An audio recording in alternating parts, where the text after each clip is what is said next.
One of the weirder call-outs of the week, Luke Rockhold called out UFC or former UFC heavyweight champion Fabricio Werdum. Obviously, Rockhold is a former middleweight champion for a fight at heavyweight. It's a fight that, if you think about it from the division standpoint, it's not like it really makes a whole lot of sense. If Werdum loses, Rockhold's not going to use that and then get a big fight at heavyweight next and work his way to the title. Rockhold would only be going up there just as a grudge match. So, from a sporting standpoint, it's not like it's a fight that makes a whole ton of sense.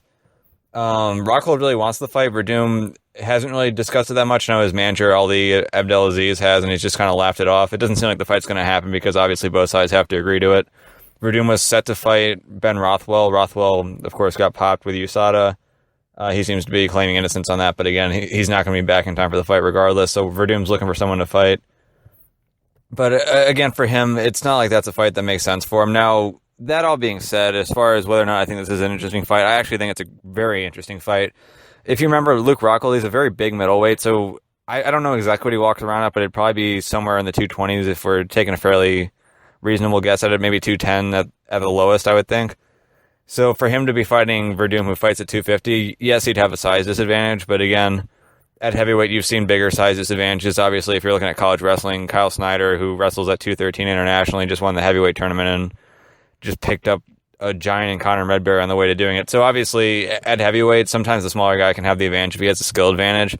As far as if Rockhold would have a skill advantage against Werdum, that's tough to say. Werdum, he's very good on the feet, but he's not exactly the fastest. He's kind of like slow and sloppy in the way that he does his stuff, but he still has the kicks, he has the knees and everything else, but he does leave openings.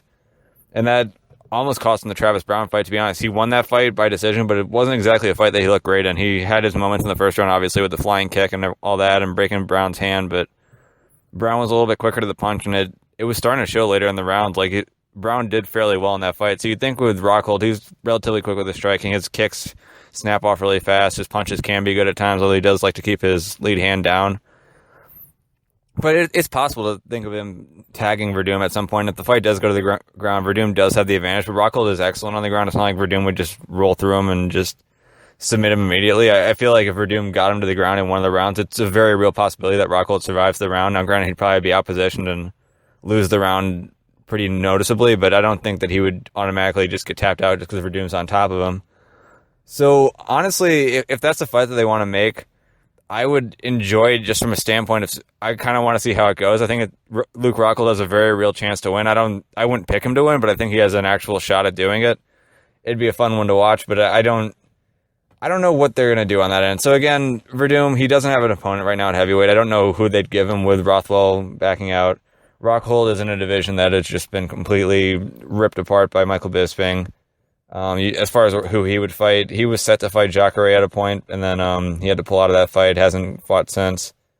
Jacare now has his fight with Whitaker and was talking about possibly retiring if he doesn't get a title shot next. So if Jacare does beat Whitaker, would he even take a fight with Rockhold? That's questionable.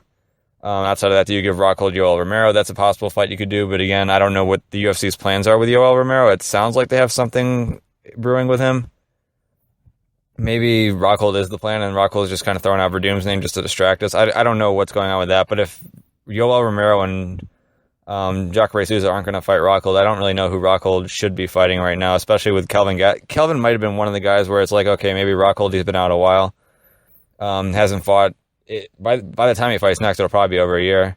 Like, you give him a guy like Kelvin Gastelum maybe, but now Kelvin's tied up with Anderson Silva, and Anderson Silva, if you want to talk about him fighting Rockhold, again, same thing, he's tied up. So it's not clear who the best option would be in the middleweight division for Rockhold to fight next. And as far as Werdum goes, with Ben Rothwell out of the picture, I mean, are they going to try to put him and Ngannou together? That'd actually be a very interesting fight. I think might be a little bit too soon for Francis Ngannou to put him against a former champ and a guy like Werdum, who's going to have a pretty significant technical advantage on the feet and also on the ground.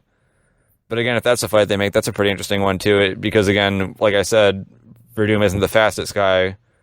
Even though Francis Ngannou isn't the most technical guy, he can be quick and he can be powerful, and he might actually land a hard shot on Werdum and be able to put him out. You'd have to pick Werdum in that fight, but that's a fight that Ngannou could win too. So I don't know what's next for either of these two guys.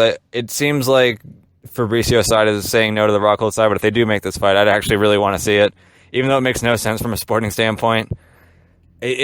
as far as at least the divisions go, I think it'd be a fun matchup to see.